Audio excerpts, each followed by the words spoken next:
Welcome to Nice Ashes. I'm Mike. And I'm Nate. What are we smoking today, Mike? We are smoking an Oliva Series Zero or O. Probably O. Probably O. Serie O. The cap tasted a little better than the last one. Okay. It's a little darker. It's not a Connecticut, it's like Cameroon. These are all Robusto sizes. So we're back to the preferred size. I'm doing a V cut. Me as well. And the cap does taste better. It's a little sweet.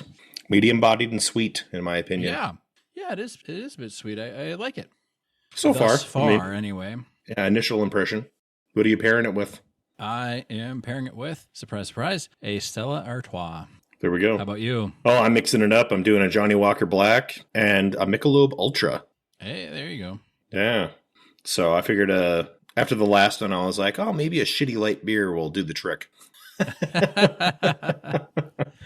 We'll see. No, I mean, I usually drink the IPAs and, high ABVs. And I just kind of felt, let's just, take it a little easy. I don't know that this episode is going to be as controversial as our last episode and the stuff that we're talking about, but there is definitely some controversy adjacent to what we're talking about this episode. So yeah, this is like the dark double episode here. It's very dark.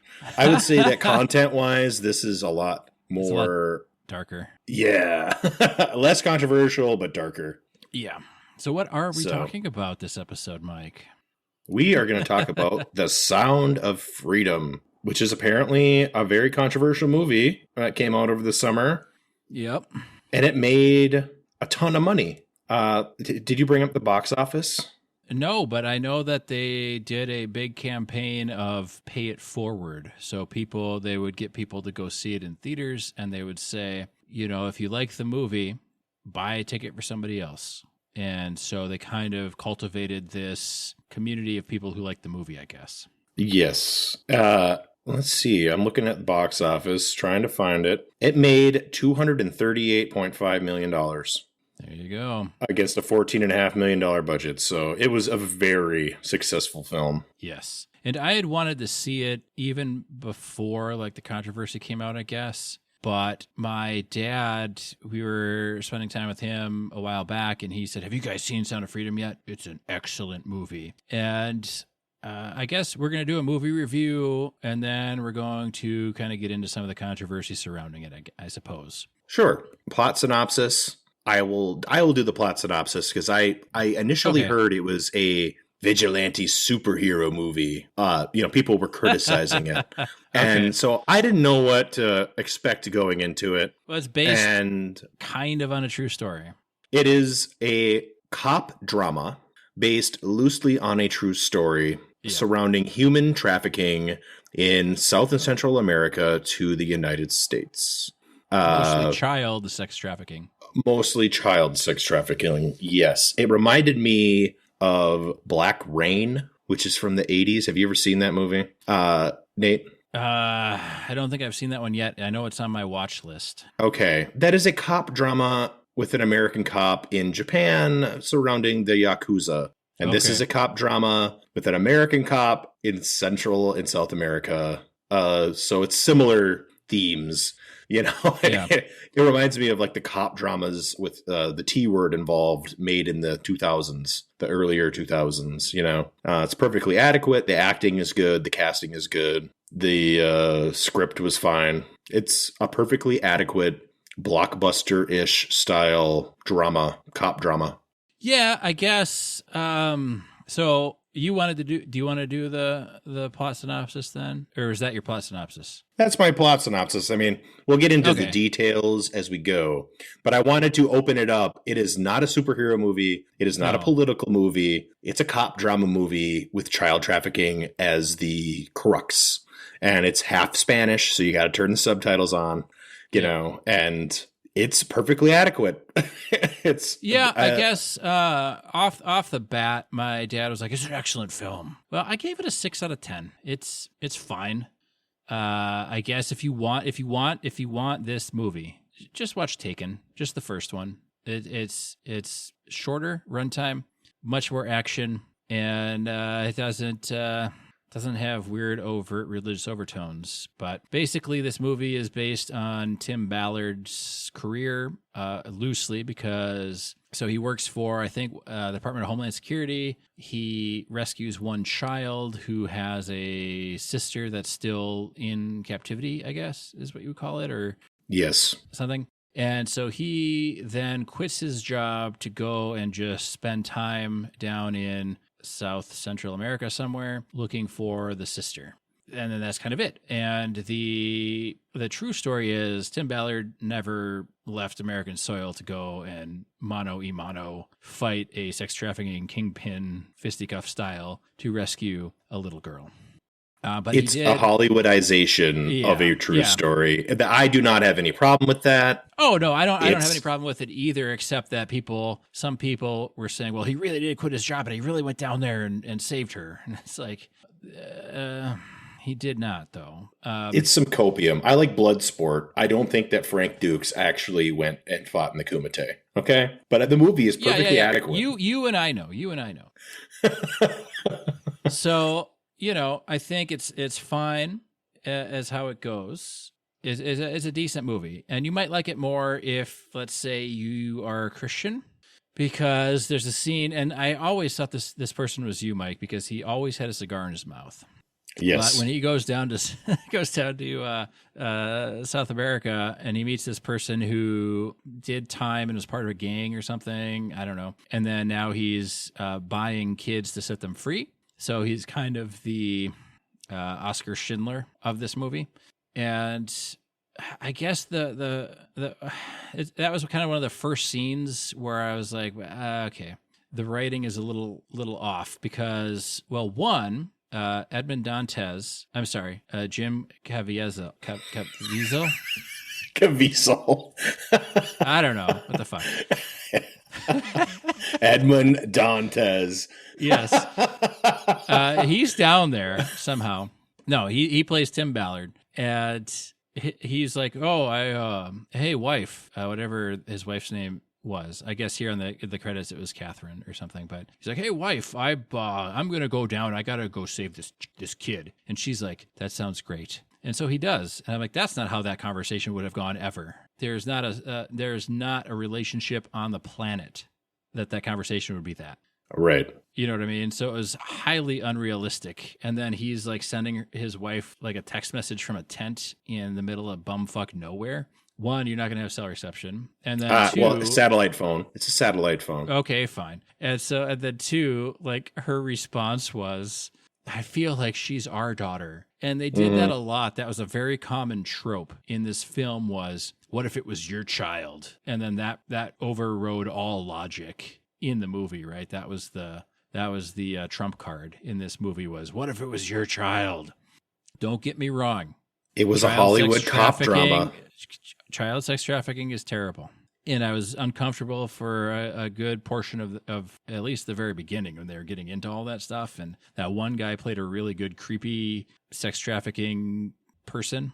I thought he was over the top. I thought he was over the top. Yeah, Weird Al Yankovic, but creepy was way over the top. Daniel Radcliffe. Discount Daniel Radcliffe. Only because he played Weird Al in the movie, right? But anyway, the scene that really kind of took me out of it was the older version of Mike was down there sitting on the table smoking his cigar. And Edmond Dantes sat down and was like, I got to go find this kid. And older Mike was saying, well, why? And Edmond Dantes was saying, well, I don't like child sex trafficking and I want to save her and her brother and all this. And the other guy, I guess his name is Vampiro, says, that's not the real reason. Tell me the real reason. And Edmond Dantes goes, God's children are not for sale.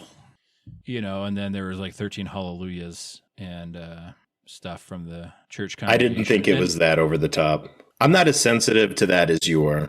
And that's true, but it's kind of one of those things where it's like, what if reuniting siblings isn't a good enough reason, then why is God's children not for sale a better reason? I took it less as like a religious overtone and more of like a fanatic. Like he was like a fanatic. a fanatic anti-sex trafficker, right? Which is not a bad thing to be. No, I'm not saying it's a bad thing to be. You could take it in that way. So you could take it as that Vampiro didn't want Tim Ballard to do this only for one child because Vampiro knew how many children were in captivity, right? So he wanted to make sure that Tim was not just going to stop after rescuing this one child. Mm-hmm. But I don't see why you couldn't say something along the lines of, I quit my job so I could come and rescue children on the ground here in your country.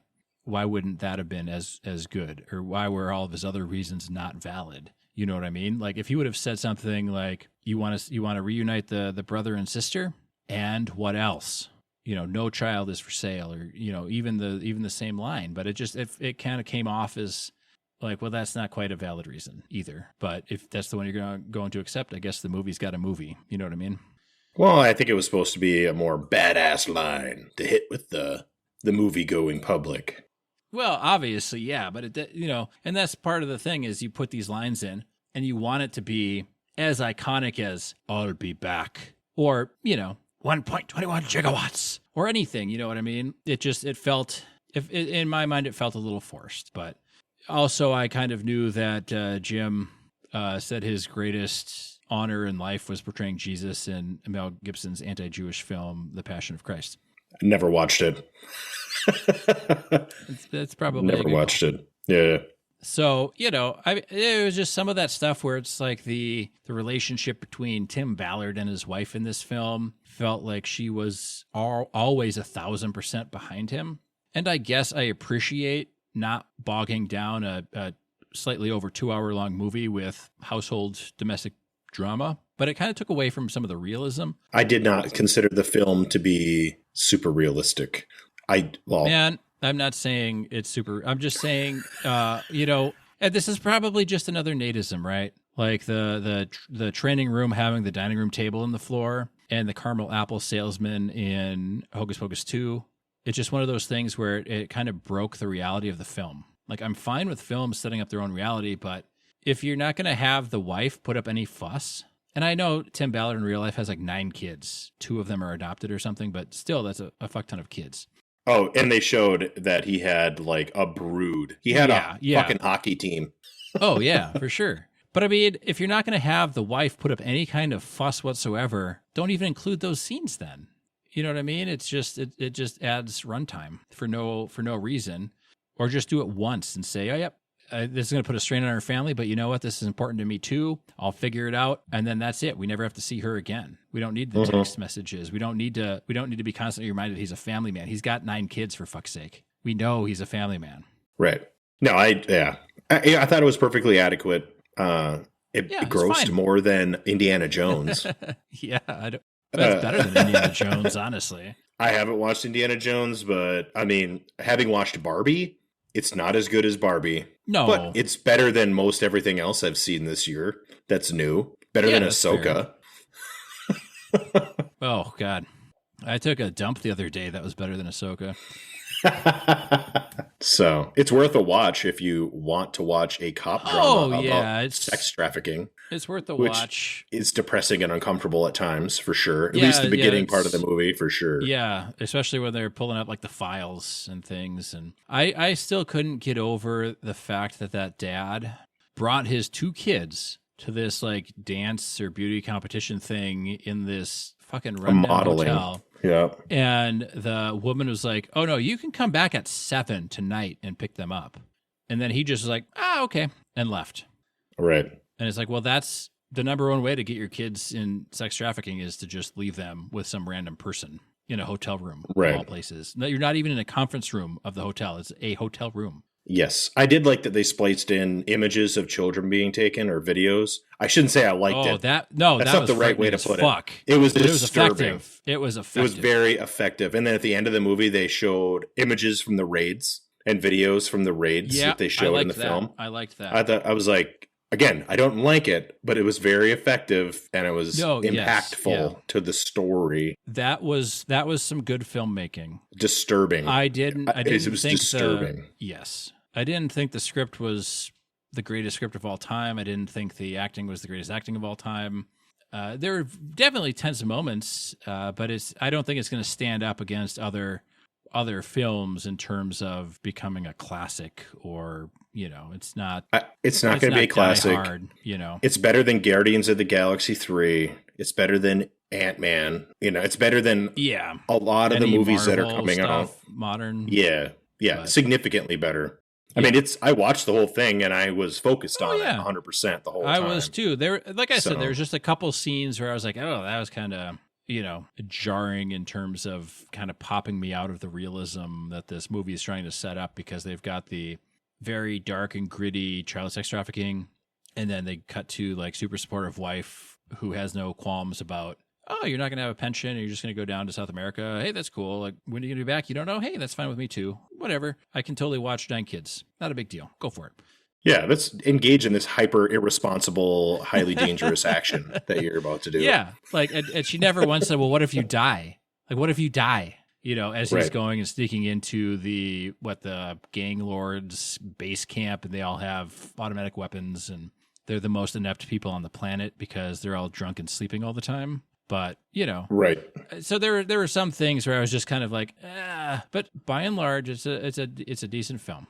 Yeah, I don't think there's anything controversial in the film. It's not overly political. I didn't see anything political in it, really. It's not like they were pointing the finger at rich Americans, but they didn't point the finger at any particular rich American, and they basically just pointed out the root of the problem. No, which is accurate. I think in the movie they only pointed out kind of these wealthy people that like to buy kids, and they happened to mention in passing that one of the biggest importers was L.A.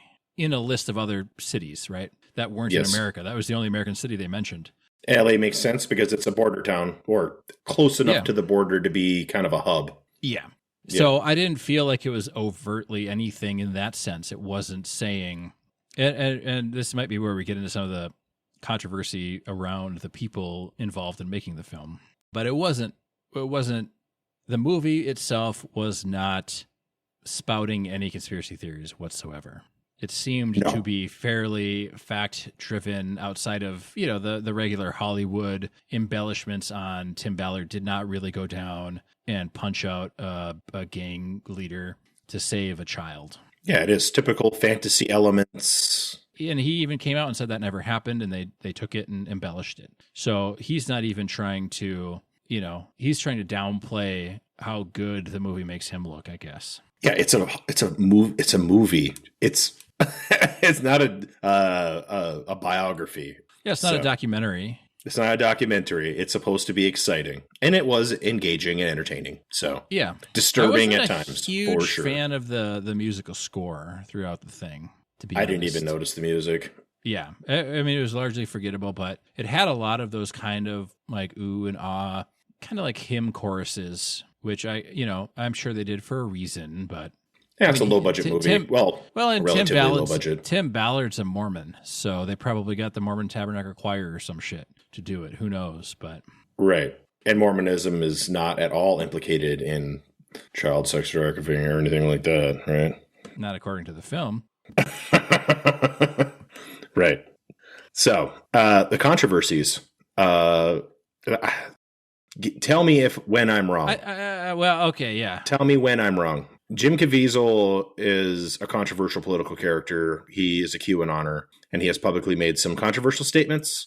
One of the producers was Mel Gibson, and he's obviously controversial because he's Mel Gibson. The writer of the story is somewhat controversial because he's made some conspiracy type theory statements. All of these conspiracy stuff is unrelated to the movie. And the movie was made way before they made any of these controversial statements. It's unrelated. I don't know that the conspiracies are unrelated, but keep going. Okay. The movie was delayed because they sold it to Fox, which was bought by Disney, and Disney wasn't going to release it. And then they crowdfunded and bought the movie back and did a release. And they ginned up controversy on purpose, I think, as part of the advertising campaign to save money. Yeah. Which is smart. That's just smart. Yeah, well, and they did the, pay it forward ticket sales thing. Right. And for some reason, Hollywood types didn't like that. I think that a lot of the writers that I read who were criticizing it were a little too defensive. I think they might be implicated in wrongdoing with other things, kind of like the Harvey Weinstein type of shit. You know what I mean? Like, there's a lot of copium going on. Yeah. I think too, Mike, the director, has spouted some QAnon theories as well, from what I remember reading. That doesn't surprise me. Birds of a feather and all that, right? Like, the people making this film are probably going to see eye to eye on a few things. Yeah. The other thing I think we should mention right now is that there are a slew of allegations now against Tim Ballard in real life from his foundation he created to help rescue children. But a bunch of women from that organization have accused him of sexual abuse or sexual assault or something of that nature. Did these come out after the movie? Yeah, as far as I know. Are any of them the reputable? Accusations did. I have, you know what, Mike? I don't know, and that's part of what we're going to talk about. I did not know that. Because of these theories that some of the people involved in the film have, it seems that for whatever reason, a lot of Democratic or liberal people think this is a QAnon masturbation film, as it were, right? Like, this is playing into the kind of Trumpism, Christian moral values, QAnon, conspiracy theory stuff. I mean, there were people that supported Trump that were saying that he was a good Christian, despite all of the other things that he said in his entire life.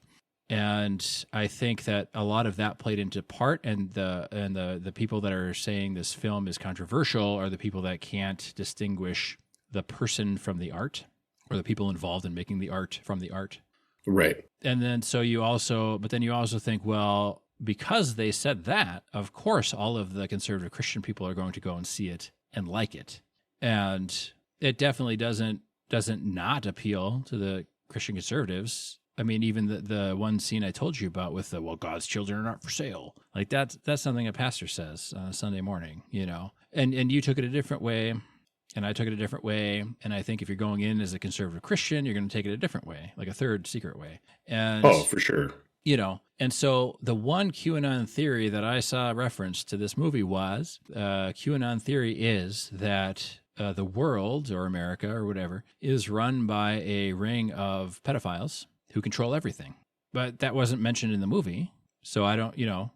It was not mentioned in the movie, and it was not included as like a subplot, or, you know. No, and it wasn't in their press docket of marketing materials either, you know. Right. I think, though, that, and I don't want to, this is where it gets a little iffy, because if QAnon says the world is run by a ring of pedophiles, and you have had Jeffrey Epstein incarcerated, and you have currently Ghislaine Maxwell incarcerated, but their client list has never been made public, it certainly does lead one to wonder if everyone in power is actually a pedophile. The Balenciaga incident, I thought was highly disturbing, and I did not look to see whether there was any follow-up on any of that. But I'm not familiar with that one, Mike. Oh, the Balenciaga was taking some inappropriate photographs of children and passing it off as artistic and promoting high fashion. Okay. Yes. I would not suggest looking up the pictures, but it was like leather daddy pictures with 4-year-olds. Okay. I have a huge, I need to say this. I have a huge fucking issue with child beauty pageants. The fuck is that about? I don't have a huge issue with it, but I would not allow my child to be in a child beauty pageant. And I think that it definitely lends itself to predators, for sure. Like, there's a way to do it responsibly, I'm sure. I'm not involved with that, and I would never be involved with that. Yeah. I don't know. I mean, there's so many other things like a child could do other than it doesn't seem to be particularly dress up appropriate with a whole bunch of makeup and try and look like you're older than you are. Like, I don't. Right. There's definitely elements of that. And like cuties, there's elements of that creepiness, right? Yeah. And people notice. Well, and that's the weird thing. What is? So did you see Cuties? Mm-mm. I didn't see Cuties either, but I remember one half of the population was saying it's a pedophile film, and the other side saying, oh no, this is This is all normal stuff. And then you just switch the sides, and then you got the people that liked Cuties but hate Sound of Freedom, and vice versa. So Right. I don't know. I mean, are we going to have to do Cuties on the show? Do we have to watch that one? I don't know. I don't really want to watch Cuties. I don't want to watch it either. I'm not interested in it. No. Outside of the controversy, I would have no interest in watching that film. So yeah. I am about halfway through the cigar, by the way. Me as well. What are your thoughts, Mike? It's kind of sweet and very smooth and medium bodied, and I like it. Yeah, I like it. This one I like better than the Oliva Connecticut. Yes, very much so. Very much so. Yeah, I mean, and so that's kind of the weird thing is you've got these people that I guess spend a lot of time looking up actors and things and directors and what their personal beliefs are, and then kind of projecting those onto their works, which sometimes happens. You know, sometimes directors or actors' personalities come through. We mentioned this earlier. They're not supposed to, yeah. Off air, but the same people that defend Roman Polanski and his movies are the same ones who have attacked this movie as being a QAnon supporting. Yeah. And as far as I'm aware, like Jim Caviezel is not a criminal of any kind. He's allowed to have whatever political opinions he wants. And Roman Polanski is a criminal who is still running from the law. So there's a big difference there. And still making movies, I guess. And still making movies, right? So just saying. And I mean, Mel Gibson is still making movies. Right. He's not a criminal. He has controversial political opinions. Or something. He did get a DUI, and he's undoubtedly an alcoholic and probably an abuser. And an anti-Semite or whatever. And an anti-Semite, for sure. I mean, I'm not saying that I'm going to invite him over for fucking Thanksgiving or anything. But no, I mean, but that's kind of that's the thing, right? Is, well, and musicians are maybe even worse to some extent. Mm-hmm. They do bad things and people still listen to their music, like Chris Brown. People, I guess, still listen to Chris Brown. I refuse to, just on like moral grounds, and I don't care for any of his shit. But you know, there's people that do things and are continuing to do those things and continuing to profit off of things that then like boast upon the things they are busted for doing. And well, yeah, okay, I mean, Amber Heard is still in movies. She is a convicted abuser, right? So, she didn't get convicted. She lost a court case, but they're not very consistent. We've said this before is, when it comes down to it, everybody's a person. And as somebody who makes art, whether it's film, a painting, music, what have you, they're going to have personal opinions and beliefs that are different than yours. And I think part of the reason everything is so fucked up is as a society, we've mentioned this before, so this is, if you've been listening to this for a long time, I'm sorry, I'm repeating myself, is that as a society, we don't have a civil discourse anymore. It's, oh, you're on that side? Well, I can't talk to you, you're evil, or vice versa, whatever it might be. But I think for, being a movie made by alleged QAnoners, to not see any QAnon conspiracies in the actual film was an amazing feat of self-restraint then, Right. And I will criticize the people who criticize the QAnoners.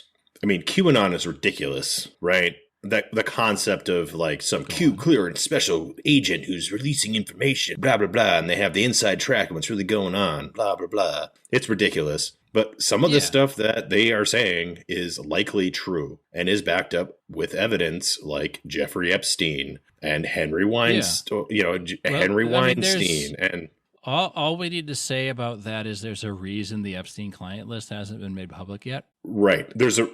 I recently watched a debate between Richard Dawkins and a cardinal that took place like 10 years ago. And he was a cardinal in the Catholic Church from Australia. Lo and behold, that guy is now in trouble for some inappropriate behavior with children, right? Oh, so, a Catholic? I know, a Catholic cardinal. Inappropriate? No. I know. And then in this country, it's never talked about why the last pope stepped down, right? Like, why did the last pope step down? Well, I know why, and I'm sure that you know why, but it's not talked about on CNN. In a position that is normally until you die. Yes, in a position where normally you never quit. He's not allowed to leave the Vatican for a reason, right? Yeah. He just lives in Vatican City, and he's got an arrest warrant in Great Britain, that guy. You know what I mean? Like, he's wanted by the police. For some reason, we don't know what that reason might be. Yeah, we have no idea, No idea. And you're from Wisconsin. They had a school for the deaf and blind children that they literally sent predators to on purpose. It's wild, wild the things that go on, and they're just covered up. So it's not like these fears are unfounded, is what I'm saying. Yeah, that's the strange thing nowadays, because there's these allegations against Tim Ballard now since the movie and since the QAnon support, and I guess Tim Ballard even mentioned something that could be construed as supporting a QAnon conspiracy theory. But honestly, I don't know what all the QAnon conspiracy theories are. You know what I mean? It's a very complicated. How do all the people that don't like QAnon know all the QAnon conspiracy theories? Like, are they just looking for reasons to apply that label to people to then, discredit them? I don't know. Yeah. Tim Ballard saved over 200 some kids from child sex trafficking. Is he the type of person you think that will be making sexual advances on women in his organization? I don't know. I don't know him. Or is it more likely that it's a smear campaign to tank the movie? I don't know. It's kind of like the allegations against Russell Brand. I don't know Russell Brand, so I don't know if the allegations are true. But what I do know is that every allegation made against him was made anonymously by people. There's no evidence for any of it. And it just happened to coincide with him getting a contract with a major streaming platform where he is calling out government officials. Yeah. So is that a coincidence? I don't know. particularly like Russell Brand. I mean, I know he was hot for a while, but I didn't really care for most of the movies he was in. I don't really like him as an actor. You know what I mean? But I don't care for his movies at all. I never really looked into him as a person, so I don't know. That's just based on his output. He was a drug-addled sex addict who went to treatment for both at one point in time, and now he's doing a political show, and he's kind of hippy-dippy. And he's sober, and he's reformed his life, and now he's basically creating content that questions government narratives around pretty much everything. Like, that's kind of the premise of his show is what's the government narrative? Can we poke holes in what they're saying in a way that we know they're not telling us the truth here and here and here and here, Yeah. If you ask me randomly on the street, I would say probably yes. You probably could poke holes in most of the things the government tells you, but right. And he's popular enough to where he is a threat because he was famous for being a comedian. So, and again, I don't know if the allegations are true, but since every allegation is made by an anonymous person, hard to tell, isn't it? Yeah, and you can make the argument that if there truly was abuse, you would want to remain anonymous.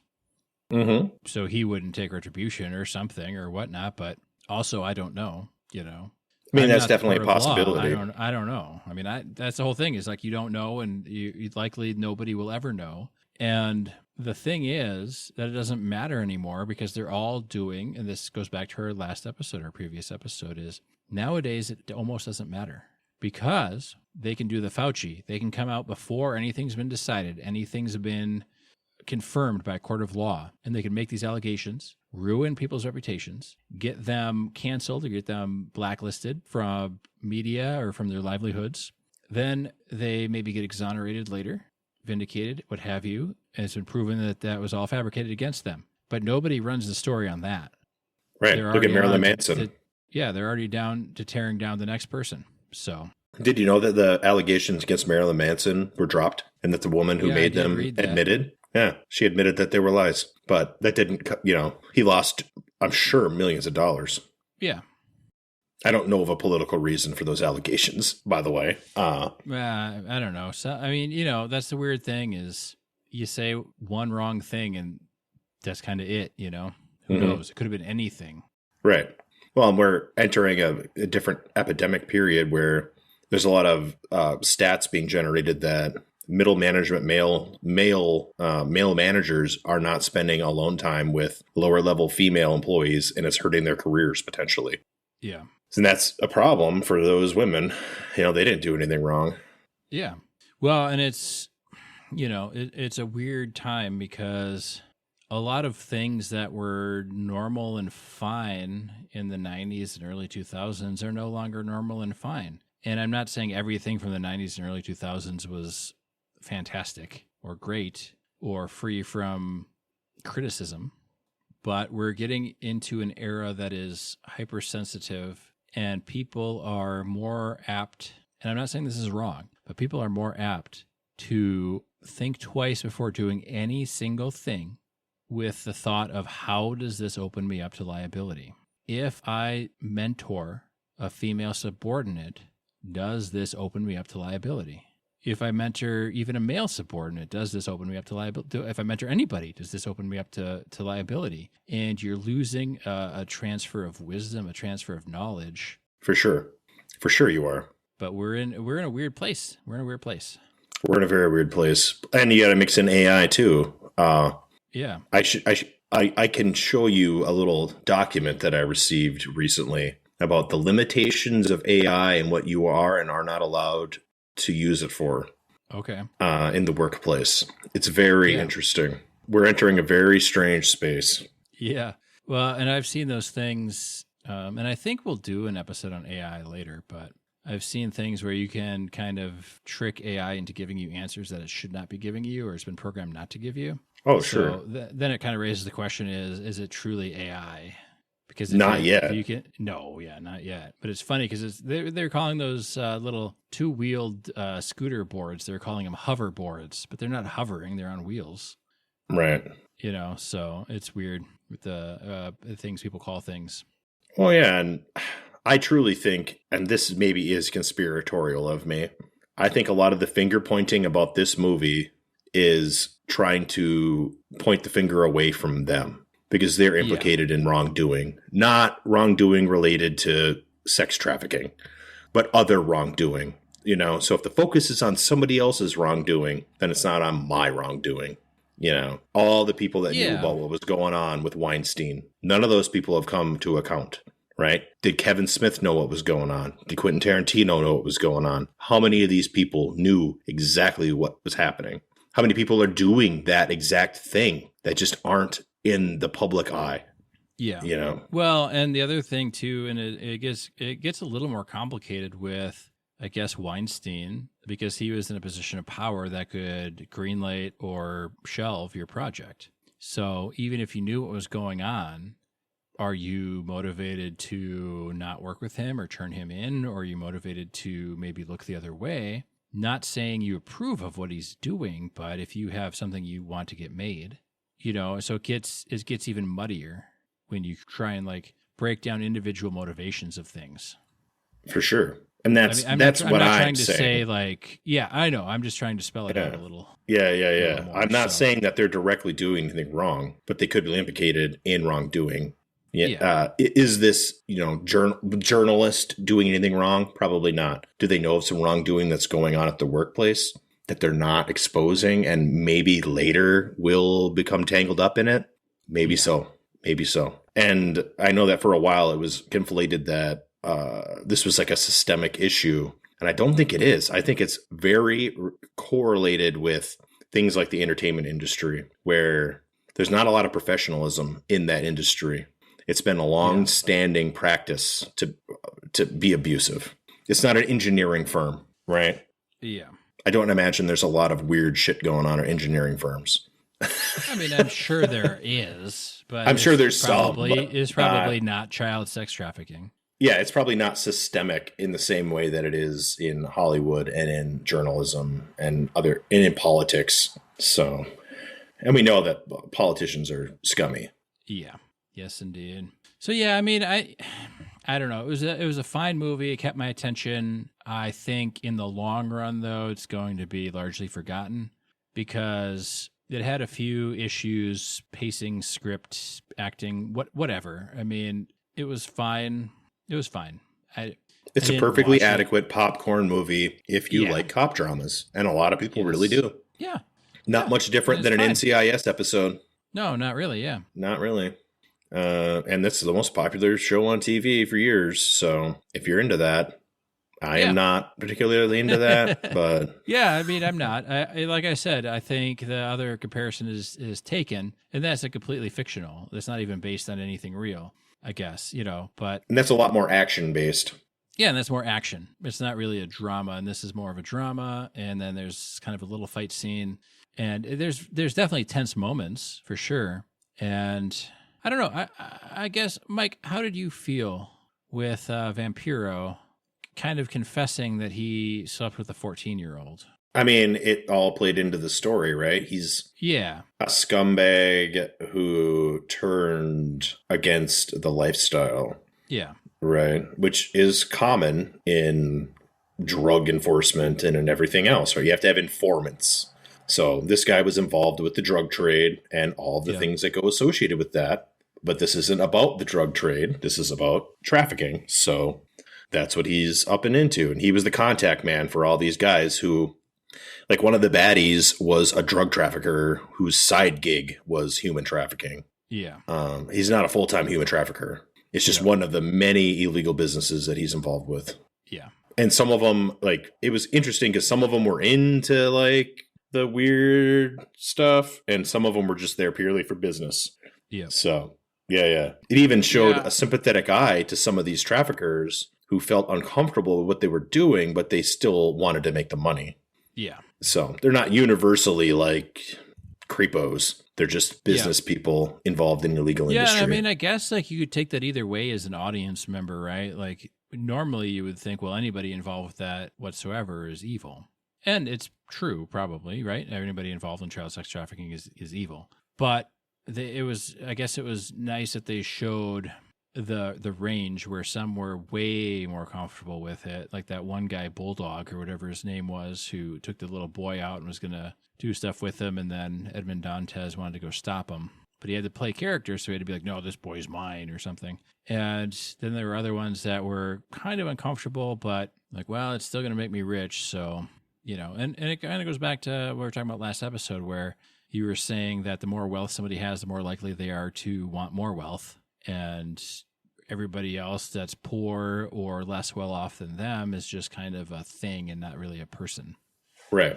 Yeah. And if anybody disagrees with that, just think about how people look at the homeless, right?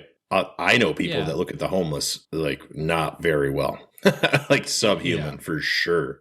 And they are human beings that are having very serious issues. It's very difficult to get over that because you have to deal with all the homeless behaviors, which are not good, but a lot of the underlying stuff is if we had I don't know what you would say, a more supportive mental health culture in our society, a lot of these issues would be addressed. Oh, for sure. I mean, if we had universal health care, then these people would have access to mental health care. Yeah, I'm not saying every homeless person has mental health issues, but I'm just saying that not every.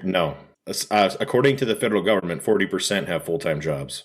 But you don't see those people because they're living in cars and they're driving around and they're trying to get housing again. They just don't make enough money to make ends meet. Yeah.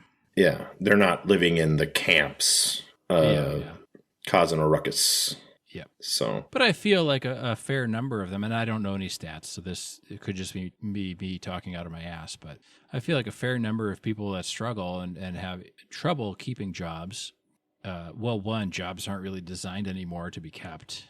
The companies kind of go for the lowest common denominator. Who can do this job cheaper? But a lot of people that have mental health needs have vast issues trying to fit into corporate America or things like that. So yeah, they're not having an easy go of things for sure. And then you've got a whole architecture subtype of was it like homeless aggressive or something, where they put spikes on benches and they make their exterior window wells slant at a degree that somebody can't lay and sleep there and stuff. And I don't think we should, as a society, be encouraging people to sleep on window wells. We should have a better system in place to help these people.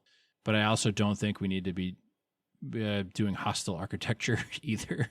It definitely implicates our society and how cruel we are. That we would rather just make a bench that somebody can't sleep on than solving the root cause of the problem. Yeah. Even though we're supposedly the wealthiest nation that has ever existed on the face of the planet, And we have and the greatest hundreds and of God's billions. favorite nation. Yeah, and we have hundreds of billions of dollars to support various wars around the world, but we don't have enough money to take care of citizens in this country. Yep, we can't forgive student loan debt because it costs too much money. But 150 billion to help Ukraine and Israel is no big deal. Yes, I've actually confronted some people that think that don't think that college should be publicly funded, with the idea that maybe we should no longer publicly fund grade school or high school education either, because it serves the same function, right? So why don't we just stop paying for preschool and kindergarten and high school? And then you can pay for that out of your pocket for your child, and I don't have to pay it out of my property tax to save me money every year,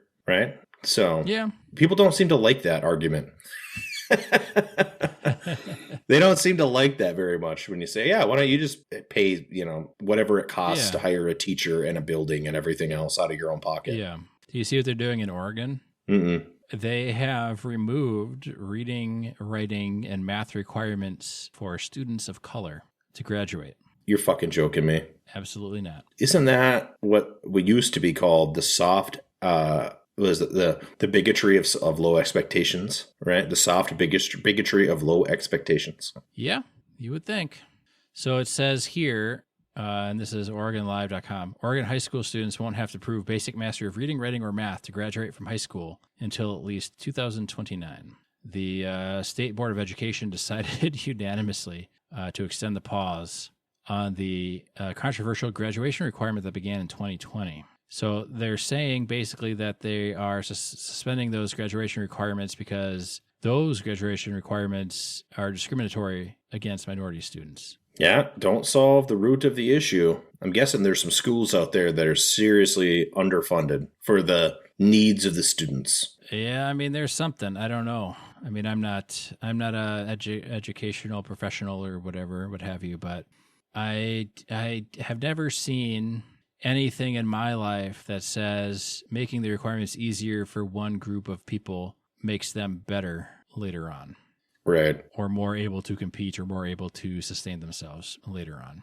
And yeah. That could be on the football team. That could be on anything. Like, it doesn't necessarily have to do fully with education, but it seems like it's only going to continue whatever problem is currently going on.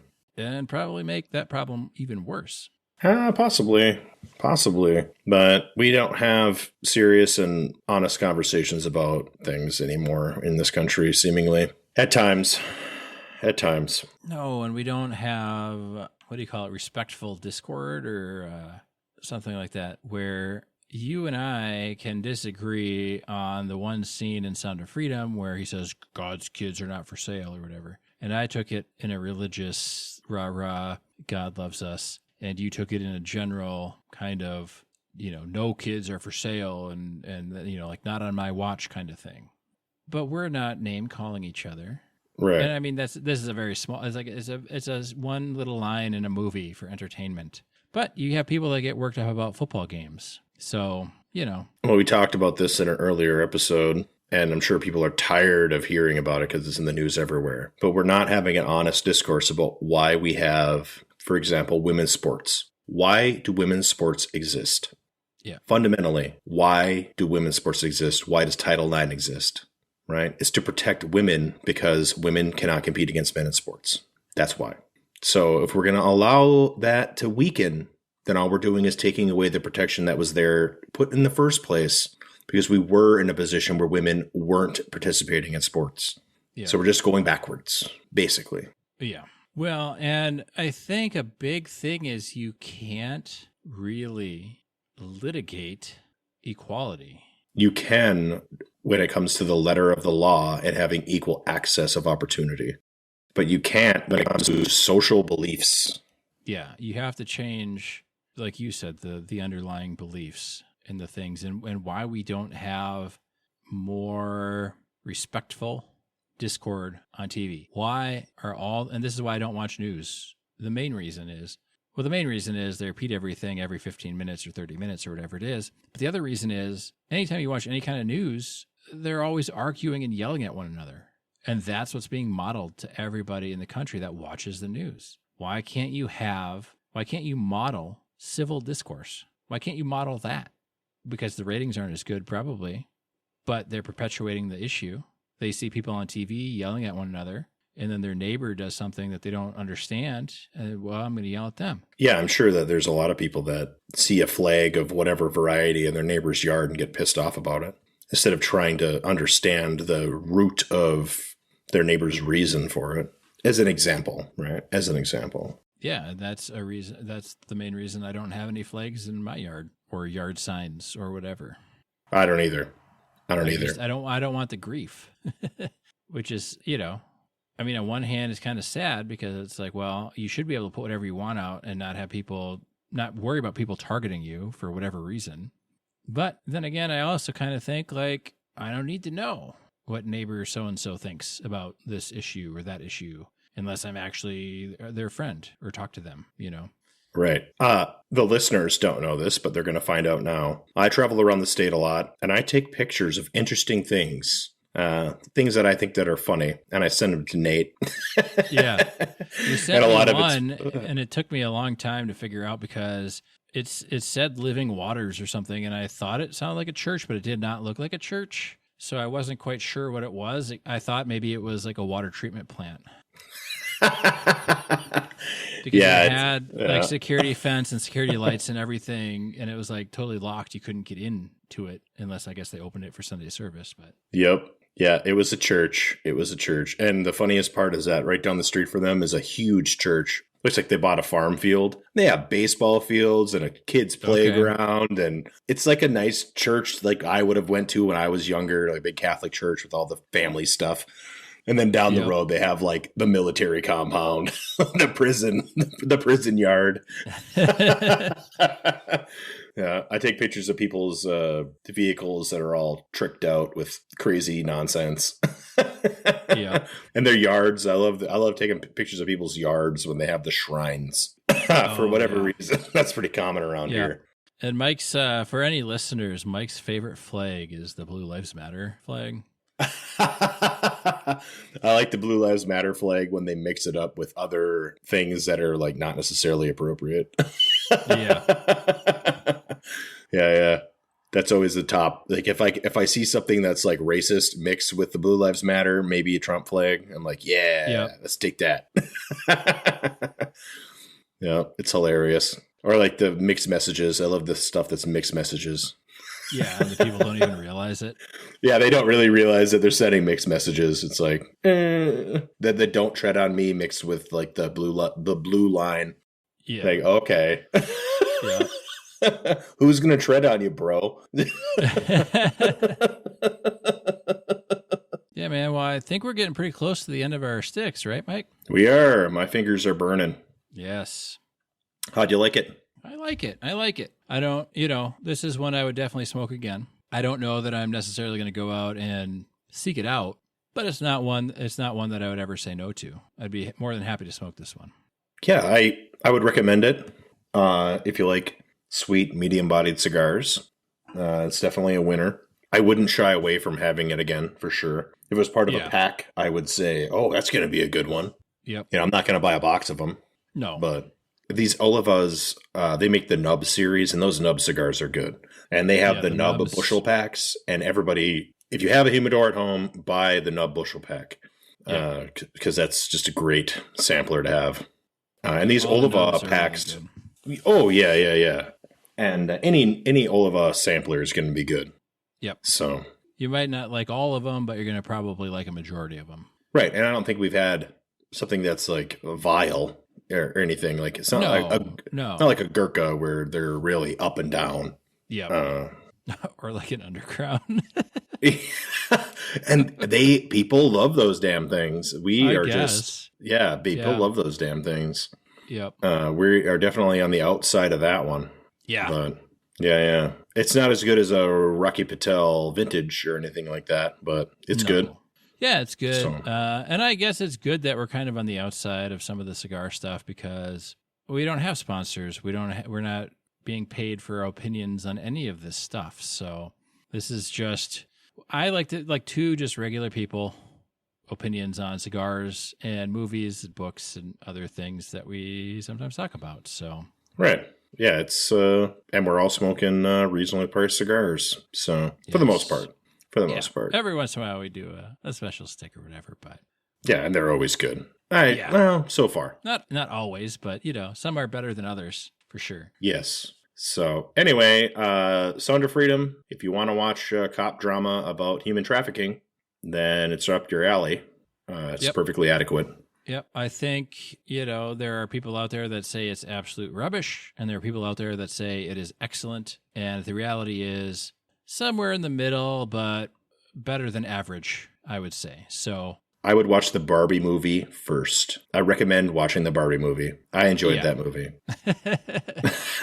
You know what? I maybe enjoyed it more in retrospect than I did actually watching it, but I think I'm going to have to watch it a second time. The Barbie movie was entertaining, and it was a little more entertaining than Sound of Freedom, I guess. So The Sound of Freedom was mildly disturbing. So, well, yeah. It depends on how uncomfortable you like movies to make you. Right. It's not. It's probably Schindler's List level uncomfortable for me. I didn't cry or anything at Sound of Freedom, but it was definitely uncomfortable. No. Yeah, there are some uncomfortable bits. It's not as good a movie as Schindler's List. No. I think that I guess the other one that's like really difficult, but I absolutely love it, is Requiem for a Dream, and that is a one-way trip to like depression, kind of that film. So, but it's fantastically done and everything. But yeah, I mean, Sound of Freedom is good. It's fine. I don't think it's the like underdog best picture winner thing by any stretch, but perfectly serviceable for what it is, a fictionalized, embellished account of a true thing that happened, kind of. Yep. Or a true person that exists, but Hollywood put him in different circumstances. And it's fine. It's good. I guess in the same sense that Gladiator is moderately historically accurate, but not so much so. And it's more entertainment. So, right. Gladiator's better film. Well, yeah, for sure. Undoubtedly. Yeah. It's better than any Marvel movie that's going to come out this year, for sure. Yeah. So, it's one of the better movies of this year. Let's just say that. Easily. And the Oliva Series O, I'm a fan. I would smoke it again. But probably not going to buy a box. So yes, I mean, just if we're being full disclosure. Full disclosure, I'm not going to go out and buy a box. This is not like a Series R. It's not the Joy of Black. Let's say that. Yeah, the Joy of Black. I've actually been looking to try to find more. Like, I want to find a sampler of all of them because they do have several. And I'm like, God, that was a really good cigar. Yeah, I just want a box of the Joy of Black. That'd be awesome. So yeah, they're good. No. Yeah, Christmas is coming up. Mike and I always accept gifts of boxes of cigars. So yeah, sampler packs with 2 of each kind. Yeah. We'll put you out as a sponsor on the show. So anyway, thanks for listening. Be safe, have fun.